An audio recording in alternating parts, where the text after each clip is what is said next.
Bapak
sallallahu alaihi wasallam asyara.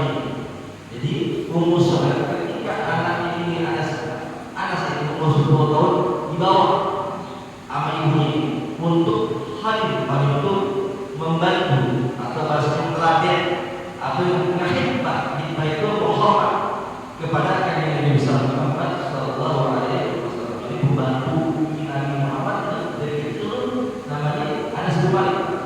Anas bin Malik yang tahu sosok Nabi, maka beliau salah satu orang yang meriwayatkan hadis. Di samping Abu Hurairah, di samping Aisyah radhiyallahu anha, Anas bin Malik paling banyak meriwayatkan hadis. Dan saking apik yang menelaah hadis Nabi yang beliau dapat langsung dari Nabi Muhammad atau dari sahabat Nabi Muhammad. Beliau ketika mengeluarkan hadis pasti di akhir hadis itu ada bahasa al-Qur'an Nabi sallallahu alaihi wasallam. Jadi saking apiknya membaca hadis Nabi, beliau di akhir hadis itu sudah al-Qur'an sebagaimana Rasulullah sallallahu alaihi wasallam. Jadi saking merisanya meneliti kitabnya itu hadis tadi beristiqlahnya urutaiannya belum sangat hati-hati. Jadi ada bahasa al-Qur'an Nabi sallallahu alaihi wasallam.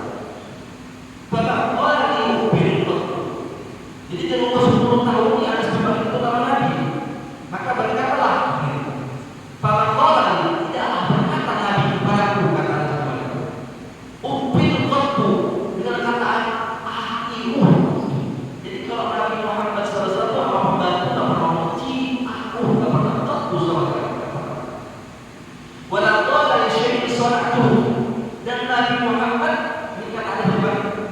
tidak pernah berkata di syai'in kepada sesuatu soal yang kunci yang aku kerjain. Jadi setiap ada sebuah kerjain ini Nabi Muhammad tidak pernah ingat, tidak pernah melarang yang dikerjakan Anas. Nabi Muhammad tidak pernah syai'in, tidak pernah Nabi Muhammad berkata sesuatu yang mana aku kerjain. Ini masalah dengan bahasa ini masalah apa yang kan tidak pernah.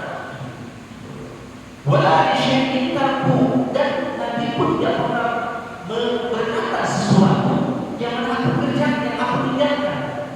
Dengan bahasa tidak tahu, tapi tinggalkan itu sesuatu tidak pernah.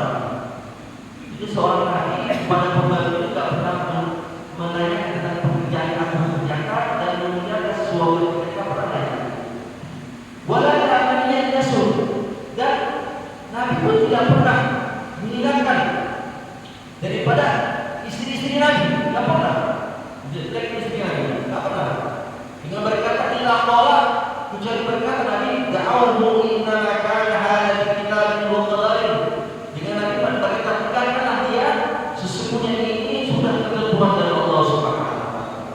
Jadi segala sesuatu yang berkata inna kana hadza kitabun muqaddarin.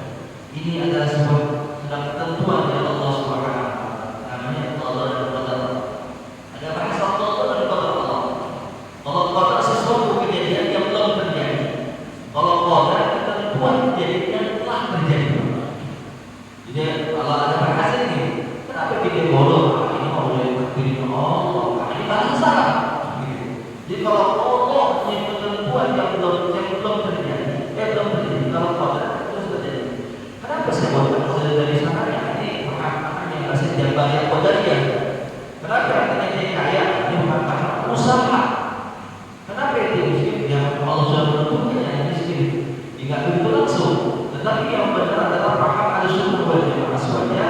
Kenapa dia kaya? Karena saya kerja, sehingga Allah dengan takdir Allah, dengan kuasa Allah menentukan saya bisa kaya. Karena ada juga bahasa ini. Ada orang yang dari pagi sampai malam dia kerja 24 jam. Dapat sedikit Pak. Padahal secara ilmu matematik kalau ini jadi pagi dan sampai malam itu kan kalau kerja yang tidak itu untuk 1 juta atau 500 ribu ya saya. Tapi ada orang yang dari pagi nggak sampai pagi, dari pagi sampai jam 9 tapi dia ada. Itu dia ketentuan dari Allah Subhanahu wa taala. Kalau dia rezeki orang dari pagi sampai malam itu lebih kaya, mungkin apa atau warung itu yang gurunda lebih kaya, ya kan? Atau kalau takdirnya Allah Taala kita bahasnya besar ini, malah bunyi bangunan bunyi yang lebih besar ini, karena mereka capek. Tapi tidak sedikit orang yang duduk di majelis, duduk di majelis dia dapat ilmu agama, ilmu agama, ketika dia pulang dia dapat di dunia. Allah ya, ada orang kasih rezeki berupa uang, ada orang kasih rezeki berupa jalan, dunia rezeki. Maka ini ada sebuah bersama Nabi Sallallahu Alaihi Wasallam dalam punya sifat yang demikian kepada pembantu. Ada lagi suatu kisah. Jadi kalau kita bertemu dengan pembantu, dengan tasawuf selimah, ada dua yang lagi. Kalau di Quran ada yang Allah da'a gulaman lahu bariku. Ini Sayyidina Ali suka panggil pembantu gulam atau siapa gulam. Tetapi ini gulam ini yang hari ini tak menyibuk tadi kamu jawab pertanyaan panggilan daripada pembantu. Pada awalnya sampai panggilan kedua kamu jawab ini si gulam. Bosan satu ketiga kamu jawab. Pada ini kamu jawab. Maka Imam Ali langsung Allah dengan diri. Ilahi kepada ibu si gulam. Bahwa aku lihat gulam mau tanya tadi gulam-gulam kalau bahasa ini. Lama jika manggil 3 kali 2 kali dia malah bulannya membantu ini malah boleh Fakala maka berkata Imam Ali, ada sesuatu yang apa yang tidak dengar ada panggil juga kalau bahasa ini. Bayangin Pak, kalau kita membandingkan kita manggil 3 kali kira-kira marahnya membandingkan anak buah di mana pasti marah. Jadi manggil anak ini sudah 2 kali jadi panggil kita ada marah. Ini kita panggil anak kita tidak dengar kalau jawab pasti kita marah. Imam Ali punya pembantu dia bahasanya itu lagi dipanggil sekali 2 kali 3 kali kalau mau jawab pas dilihat ini pembantunya lagi boleh-boleh pada saat itu fakal berkata pembantu kalau tanya itu ada pak tapi ada tulisannya kalau mereka titik itu pak dia berarti itu berbagi bala tapi ada tulisannya ada bal itu kalau bala tapi ada tulisannya benar kata di pembantu kalau dalam begini kita tahu juga berkata kenapa ini kok aneh panggil ya Allah saya itu tak jawab jawaban saya panggilan saya berkata di bulan ini itu kamu bantu diberharap itu bantu yang dipanggil kami majikannya supaya bisa dibebasin bukan karena sendiri ada sahabat kamu punya ada pembantu juga berapa dia ada bebasin kalau enggak ada jual gitu berharap gitu tuh berharap majikan saya ini kalau itu baiknya dari nggak apa-apa saya minta nanti ada bisa tarik bus kamu bayangin seorang pembantu yang kalau bahasa itu dipanggil pasti banyak gimana tapi bapak ini kasih contoh jadi dibahas kata kasar kita maka dia melubarkan atau membebaskan pokoknya berkata anti fa'anta khalul jadi ada yang baik ada yang bebas ini tidak perlu diwujudkan karena Allah saya merdekakan ini diwujudkan karena jalan Allah Subhanahu wa ta'ala.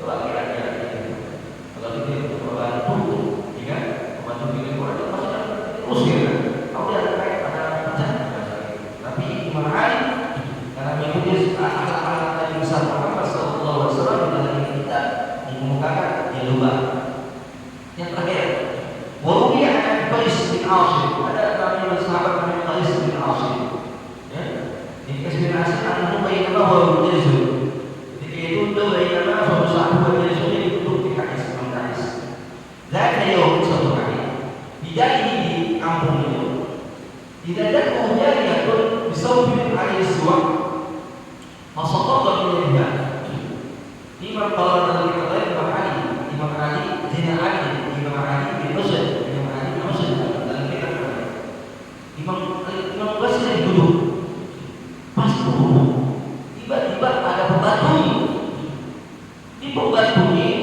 jariah itu yang membawa makanan daging yang daging itu dari perjalanan besar jadi itu daging kalau berjalan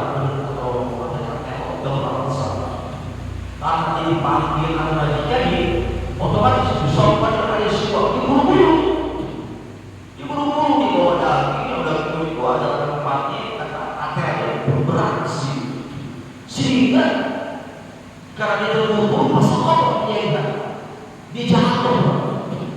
Ya, soalnya kalau saya di kakinya mata kaki kan, yang mana dia bawa makanan dari barang besi, bahwa ada yang dilakukan itu orang ini menyebabkan jatuh kepada anak Imam Qais. Jadi bawaannya jatuh ke anak Imam Qais, yang mana anak Imam Qais meninggal. Bayangkan Pak, majikannya nyuruh anak buahnya kata-kata pula dibawa barang yang barang sehingga dia jatuh, barang yang jatuh itu mengenai kepala daripada anak itu. Kira-kira bagaimana? Wah, kalau zaman sekarang pasti dia lapor ke polisi, dia lapor supaya dituntut tuh khusus bahasa dia, ya kan? Tapi, ya kan? Dibingung, ya ketika dia kejadian faktor adalah Qais. Imam Qais gimana? Maka berkata kepada ini pembantu Qais, lalu mungkin ini bahasa begini, lalu ya kan? Diampunilah aku deh, nggak apa-apa. Fakatkanlah, malah dia ampuni ini Imam Qais pada pembantu yang berbuat kesalahan kepada anak ini, sehingga anak mati anak kohadilah. Dia merdekain, Pak. Dia merdekain itu pembantu, padahal itu pembantu berbuat salah kepada dia dan kepada anak.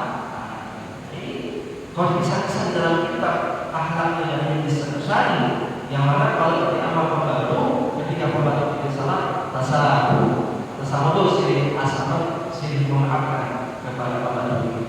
Mana beberapa minggu lalu dan sebelumnya ketika kita betul-betul dengan pembantu, maka kita jangan pernah ingat sama pembantu. Nanti makan bareng sama pembantu. Nah, buat apa Pak? Jadi ya pembantu ini kurang ajar, ini kurang sopan, ini. Ketika kita ngobrol sama pembantu, jangan pernah membuka batu asli. Apalagi sekiranya yang pernah memberitakan sesuatu kepada pembantu tempat naruh orang tua. Aku takut ini pembantu kurang ajar yang lain. Dia ada hak ini, ada kewajibannya seorang pembantu dan seorang juga. Mudah-mudahan sedikit dari kami bermanfaat bersama-sama dan membuat sekali lagi dalam kepada Tuhan kita sudah kita yang kita dalam proses atau dalam bahas yang dirawat rumah sakit. Kita doakan juga buat saudara-saudara kita, saudara kita yang berada di Palestina, Gaza, Iran, Syria, dan Lebanon. Kita selalu berkemenangan, kekuatan. Kita berharap kepada kita juga dan doa kita, dan kita selalu berada di istiqomah buat kita untuk kita beribadah sebaik-baik. Wassalamualaikum warahmatullahi wabarakatuh.